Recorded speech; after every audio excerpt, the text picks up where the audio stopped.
¿Qué tal, gente? ¿Cómo están? Espero súper bien. Bienvenidos a la clase 1 de este taller de programación básica en Python. En esta seguidilla de videos hablaremos sobre los tipos de datos, las operaciones que se pueden hacer sobre ellos, las expresiones que se pueden armar, conversiones de estos datos y culminaremos con las variables. Así que nos vamos a el idle, ¿cierto? Que ya en el video anterior enseñamos cómo abrirlo e instalarlo. Y antes de comenzar, rápidamente tenemos que repasar algo fundamental de la programación, y es que en el mundo de la programación lo que se busca es representar el mundo real en el mundo digital. Se busca abstraer objetos del mundo real y emularlos en el mundo digital. Para esto, Python utiliza 4 tipos de datos fundamentales y partiremos con el tipo de dato entero. ¿Qué podemos representar en el mundo digital con el tipo de dato entero? Por ejemplo, tu edad o el año actual en el que estamos, 2021. Podemos también representar el número de personas que hay en nuestra familia, por ejemplo 4, o si es una familia numerosa, 10. También podemos representar el número de nuestra casa, por ejemplo 225. Python tiene una función que se llama type, la cual nos permite consultar un tipo de dato y te devuelve el nombre del mismo. Por ejemplo, entre paréntesis podremos 55 y al apretar Enter nos dice que es de clase entero. Por ahora no vamos a adentrarnos en el mundo de las funciones, ya llegaremos a eso, pero basta con saber de que type recibe como argumento un tipo de dato y te devolverá su nombre. Dice clase int. En inglés, en int, es cierto, es el acrónimo de, o en la versión corta de entero. Así es como Python representa los números que no son divisibles, las cantidades que no son divisibles. El segundo tipo de dato que vamos a hablar es el tipo de dato real. ¿Qué podemos representar en el mundo digital con los números reales? Por ejemplo, la temperatura. 36.5 grados. También podemos representar kilos. Por ejemplo, hoy compré 1,5 kilos de pan. 1,5.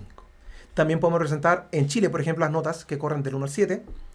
Me saqué un 6.5. Qué buena nota, ¿cierto? 6.5. Si volvemos a utilizar la función type y ponemos un número real, por ejemplo, un 7.0, nos dirá que es de clase float, que en inglés significa flotante, que es otra forma de representar o de nombrar a los números reales en el mundo de la programación. La tercera o el tercer tipo de dato son los strings. En un string podemos responder a preguntas que solamente pueden resolverse a través de texto. Por ejemplo, no puedo decir con números el nombre de una persona. Partimos con comillas, escribimos Mario. Mi nombre es Mario. Podemos también decir ¿cuál es tu nombre? Podemos hacer una pregunta. ¿Cómo te llamas? ¿Cierto? Lo importante del mundo de los strings, que son cadenas de caracteres, es que tienes que empezar con el mismo tipo de comillas. Si partes con comillas simple, terminas con comillas simple. Si partes con comillas dobles, terminas con comillas dobles. Entonces, si volvemos a escribir type, ¿cierto? Y ponemos dentro de aquí, Sandra tiene 20 años. Y apretamos Enter y nos dirá que es de clase str, que es la versión corta de string, que en inglés significa cadena. Entonces, ese es el tercer tipo de dato con el cual representa objetos reales Python. Y cuarto, pero no menor, es el tipo de dato bool, o en castellano booleano. ¿Qué es lo que es un booleano? Un booleano es un tipo de dato que solo puede tomar dos etapas, o solo puede manifestarse en dos fases: verdad o mentira, sí o no, verdadero o falso, que en inglés sería true o false, ¿cierto? Vamos a agrandar esto, ahí está. Entonces, apretamos Enter y nos escribe eso. Si ponemos nuevamente, llamamos a nuestra función type y ponemos entre medio false, nos dirá que es de tipo bool. ¿Qué podemos responder con esto? Por ejemplo, ¿fuiste a la fiesta de Francisca? No, falso o sí. ¿Tienes la edad suficiente para poder subirte a un juego de una FISA, falso, verdadero.